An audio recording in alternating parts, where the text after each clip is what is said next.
Today is August 6th, 1945. Hiroshima.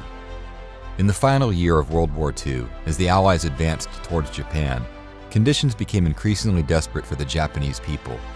The relentless Allied bombing campaigns devastated Japanese cities, crippling their infrastructure and resources. Hunger and malnutrition became widespread.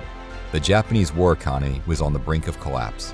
Meanwhile, on the other side of the globe, the Allies had a secret weapon under development: the Manhattan Project. This top-secret initiative was a race to harness the power of atomic energy to create devastating weapons. By July 1945, the project successfully produced two types of atomic bombs: Little Boy, an enriched uranium gun-type fission weapon, and Fat Man, a plutonium implosion-type nuclear weapon. The Allies called for the unconditional surrender of the Imperial Japanese Armed Forces through the Potsdam Declaration on July 26, 1945, with the alternative being, quote, prompt and utter destruction. The Japanese government chose to ignore the ultimatum, refusing to give in. Several cities were chosen due to their military significance and large urban areas. On August 6, 1945, Little Boy was dropped on Hiroshima from a U.S. B-29 bomber named the Enola Gay and flown by Colonel Paul Tibbets. The explosion was cataclysmic, and the blast wave and firestorm caused widespread destruction.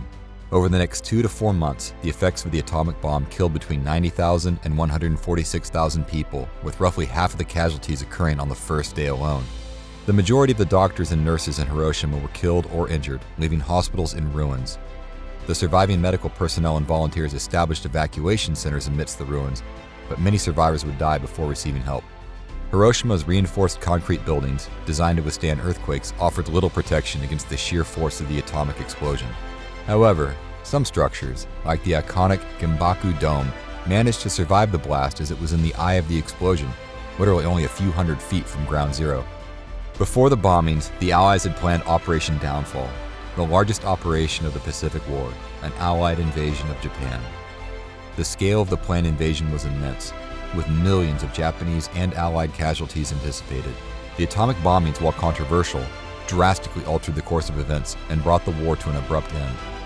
Supporters argue that the atomic bombings were necessary to bring an end to the war with minimal casualties, saving countless lives that would have been lost in a prolonged invasion. Critics, on the other hand, view the bombings as unnecessary for the war's conclusion and a violation of international law. In any case, Pandora's box was opened, and the nuclear age was here to stay.